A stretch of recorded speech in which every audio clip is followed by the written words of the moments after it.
দেবযানীর খাই খাই হেসেলে আপনাদের সকলকে স্বাগত জানাই। আজ আমি বানিয়ে দেখাবো এগ চিকেন উত্তাপাম। এটা বানাতে কি লাগছে সেটা তো বলবোই, তার আগে পুরো ভিডিওটা স্কিপ না করে শেষ পর্যন্ত দেখার অনুরোধ রইল। এটা বানাতে তো চিকেন লাগছেই। এবার চিকেনটা আমি কি করব সেটা বলার আগে আপনাদেরকে একটা সুন্দর জিনিস দেখাই। এই দেখুন, এই রেসিপিটা আমি আকাশ আট রাঁধুনিতে গিয়ে করেছিলাম। আমি কড়াইয়ের মধ্যে দিয়ে দিচ্ছি জল। জলটা গরম হবে, তার মধ্যে আমি চিকেনগুলো দেব। চিকেনগুলো দিতে দিতে তার আগে সবাইকে বলবো, যারা চ্যানেলে নতুন বন্ধু তারা অবশ্যই আমার চ্যানেলটিকে সাবস্ক্রাইব করে পাশে থাকুন আর পাশে থাকা বেল আইকনটি প্রেস করে দিন। তাহলে যখনই আমি চ্যানেলে নতুন ভিডিও আপলোড করব সবার আগে আপনার কাছে নোটিফিকেশানটি পৌঁছে যাবে আর আপনিও দেখতে পারবেন এই চ্যানেলের নতুন নতুন রান্নাগুলি। আমি চিকেনগুলো দিয়ে দিয়েছি, চিকেনটা ফুটতে শুরু করেছে। এবার আমি একটা মিডিয়াম সাইজের পেঁয়াজ আর একটা মিডিয়াম সাইজের টমেটোকে খুব ভালো করে কুচিয়ে নেব। যেমন আমরা পেঁয়াজ টমেটো কোঁচাই ডিমের অমলেট করার জন্য, ঠিক সেরকমই কুচিয়ে নিতে হবে। আরও একটা কথা সবাইকে মনে করিয়ে দিতে চাই, যারা আমার চ্যানেলটিকে রিসেন্টলি সাবস্ক্রাইব করেছেন তাদেরকেও অসংখ্য ধন্যবাদ জানাই আমার চ্যানেলটিকে সাবস্ক্রাইব করে আমার পাশে থাকার জন্য। অবশ্যই দেখতে থাকুন দেবযানীর খাই খাই হেসেল ইউটিউব চ্যানেল, দেবযানীর খাই খাই হেসেল ফেসবুক পেজ। ফেসবুক পেজটা ফলো করে রাখুন। আর এই পেঁয়াজগুলো কোচানো হয়ে যাওয়ার পর আমি দেখব চিকেনটা সেদ্ধ হলো কিনা। চিকেন তো সেদ্ধ হতে বেশি সময় লাগে না। আমি নিয়েছি বোনলেস চিকেন 500 গ্রাম। বোন একটু একটু থাকলেও অসুবিধে নেই, কারণ ওটাকে আমায় ছাড়িয়েই ফেলতে হবে। এবার আমি টমেটোটাকেও খুব ভালো করে কুচিয়ে নিচ্ছি। তারপর এইগুলো কাটা হয়ে যাওয়ার পরেতে আমি চিকেনটা সেদ্ধ হলো কিনা দেখব। যারা আমার চ্যানেলে নতুন বন্ধু তাদেরকে অবশ্যই বলবো পুরো ভিডিওটা শেষ পর্যন্ত দেখতে। শেষ পর্যন্ত দেখলে খুব ভালো লাগবে। আমি এবার দেখে নিচ্ছি চিকেনগুলো সেদ্ধ হয়েছে কিনা। দেখে বোঝাই যাচ্ছে যে চিকেনগুলো কিন্তু আমার একদম সেদ্ধ হয়ে গেছে। আমি কিন্তু এতে নুন দিইনি, এমনি জলেই আমি কিন্তু এটাকে সেদ্ধ করেছি। চিকেনগুলো কিন্তু খুব সুন্দর সেদ্ধ হয়ে গেছে। চিকেন সেদ্ধ হতে তো বেশি সময় লাগে না। চিকেনগুলো যেহেতু ছোট ছোট করে কাটা ছিল, সেদ্ধও হয়ে গেছে। এইবার এতে অল্প অল্প একটু বোন আছে, তবে আমি এগুলোকে হাতে করে এইভাবে একটু করে ছাড়িয়ে নেব। ঠিক এরকম লম্বা লম্বা করেই সেরেট করে নিতে হবে। সমস্ত চিকেনকে এইভাবে ছাড়িয়ে নিয়ে তারপর রেসিপিটা আমি শুরু করব। এখানে কিন্তু একদমই সুজির ব্যবহার হচ্ছে না। সুজি আর টক দই ছাড়াই কিন্তু আমাদের একদম উত্তাপাম রেডি হয়ে যাবে। এটা কিন্তু খুব ইউনিক একটা রেসিপি। অবশ্যই বলবো পুরো ভিডিওটা স্কিপ না করে শেষ পর্যন্ত দেখতে। ভীষণ ভালো লাগবে আর খেতে হয় দুর্দান্ত। টেস্টি তো বটেই। বাড়িতে যদি কেউ হঠাৎ এসে যায় তাহলে এটা বানিয়ে দিলে সে তো খুব খুশিও হবে আর খেয়েও নেবে। আমি পেঁয়াজ কুচিগুলো দিয়ে দিলাম। এবারে আমি দিয়ে দেব টমেটো কুচি আর আমি দিয়ে দেব ধনেপাতা কুচি। ধনেপাতা কুচিটা দেয়া হয়ে যাওয়ার পর আমি এখানে 2টো ডিম দেব। 2টো ডিম আমার লাগছে। এবার আপনারা যদি পরিমাণ বেশি করেন সেক্ষেত্রে হয়তো ডিমের পরিমাণ বেশি লাগতে পারে, সেটা বুঝেই দিতে হবে। আমি এখানে 2টো ডিম দিলাম।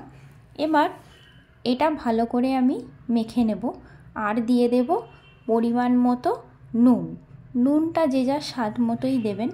এবার আমি হাতে করে ভালো করে মাখার পর এতে একটু ময়দা দেব। ময়দাটা সেইভাবেই বুঝে দিতে হবে, কারণ বেশি হয়ে গেলে সেটা খুবই খারাপ লাগবে।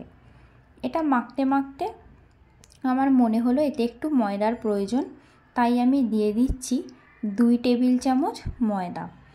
এবার ময়দাটা খুব ভালো করে মাখার পর আর একটু আমি এখানে দিয়ে দেব কর্নফ্লাওয়ার।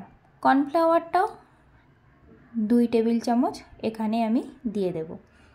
কর্নফ্লাওয়ারটাও আমি এখানে 2 টেবিল চামচ দিয়ে দিচ্ছি। আর আমি এখানে দিয়ে দেব গোলমরিচের গুঁড়ো। ঝালটা যে যেরকম খান সেই বুঝেই দেবেন। এখানে কাঁচা লঙ্কাও কিন্তু ব্যবহার করা যাবে। আমার বাড়িতে বাচ্চা থাকায় আমি কিন্তু কাঁচা লঙ্কাটা অ্যাভয়েড করেছি, আপনারা চাইলে কাঁচা লঙ্কা ব্যবহার করবেন। আমি এখানে চিলি ফ্লেক্সটাও দিয়ে দিলাম, সেটাও খুব সামান্যই দিলাম যেহেতু বাড়িতে আমার বাচ্চা আছে। আর আপনারা কিন্তু অবশ্যই এই স্টেজে কাঁচা লঙ্কা কুচিটাও দিয়ে দেবেন। দিয়ে এবার সমস্ত উপকরণকে ভালো করে মেখে নেব। মেখে নেওয়ার পর এটাই এবার আমি উত্তাপাম বানাবো। কিভাবে বানাবো সেটাই দেখাবো আপনাদেরকে, তার জন্য দেখতে হবে পুরো ভিডিওটা শেষ পর্যন্ত। আমি এবার এরকম একটা তাওয়া নিয়ে নিয়েছি, তার মধ্যে আমি দিয়ে দিলাম 1 চা চামচ সাদা তেল। সাদা তেলটা একটু গরম হলেই আমি দিয়ে দেব চামচে করে তুলে 1 চামচ এই চিকেনের মিশ্রণটা। সেটা দেওয়ার পর খুব ভালো করে এইভাবে চেপে চেপে দিতে হবে, আর এটা একটু হতে দিতে হবে। এটা এক পিঠটা হয়ে গেলেই আস্তে করে এটাকে উল্টে দিলে অন্য পিঠটা হয়ে যাবে।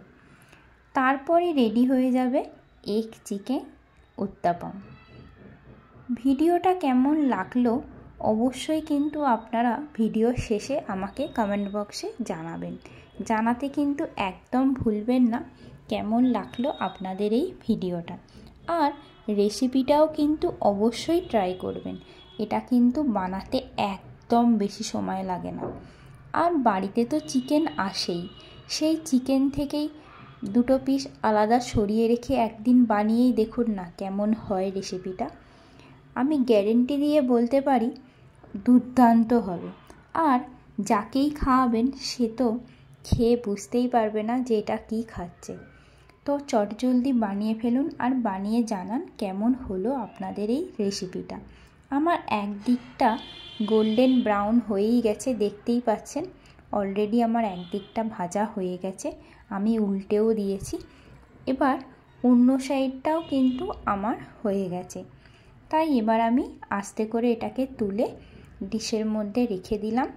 এবার সেমভাবেই আমি একইভাবে চামচের সাহায্যে আবারও নিয়ে এভাবে দিয়ে আস্তে আস্তে একটু সেট করে দিচ্ছি যাতে করে গোল শেপটা আসে। এবার একটু হতে দিয়ে এটাকে উল্টে দেব। তাহলে এক পিঠটা হয়ে গেছে, দেখতেই পাচ্ছেন খুব সুন্দরভাবে। আর এক পিঠটাও এরকম গোল্ডেন ব্রাউন হলেই এটাকে তুলে নিতে হবে। পাশাপাশি আমি 2টো করে দিয়ে করে নিচ্ছি, যেহেতু এখানে জায়গাটা অনেকটাই আছে তাই 2টো করে আমার হয়েই যাচ্ছে। তাই পাশাপাশি 2টো করে দিয়েই করে নিচ্ছি। আপনাদের যদি 2টো না ধরে না করার কিছুই নেই, একটা একটা করেই করবেন। আমার এই 500 গ্রাম চিকেনেতে 8টা হয়েছে। এবার আপনাদের বাড়ির সদস্য অনুযায়ী আপনারা সেই পরিমাণ মতো চিকেন নেবেন আর বাকি উপকরণগুলো সেই মতো নেবেন, নিয়ে করে ফেলবেন। আর অবশ্যই কিন্তু জানাবেন কেমন লাগলো আপনাদের এই রেসিপিটা। এইভাবে প্রত্যেকটা আমি উত্তাপাম গড়ে ফেললাম। আমার কিন্তু অলরেডি প্রায় রান্নাটা শেষেরই দিকে। আমার কিন্তু সমস্তগুলো আস্তে আস্তে হয়েই গেল। এবার আমি একে একে এগুলোকে তুলে নেব আর তারপর যে কোনো কিছুর সঙ্গেই এটা সার্ভ করা যায়। আমি এটা টমেটো সসের সঙ্গেই সার্ভ করেছি। তাহলে আর দেরি কেন, চটপট বানিয়ে ফেলুন। বানিয়ে আমাকে অবশ্যই জানান কেমন লাগলো আপনাদের এই রেসিপিটা।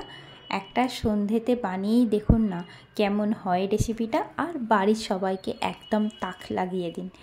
আমি গ্যারেন্টি দিয়ে বলতে পারি রেসিপিটা দুর্দান্ত হয় আর বাচ্চারা একদম চেটে পুটে খেয়ে নেবে।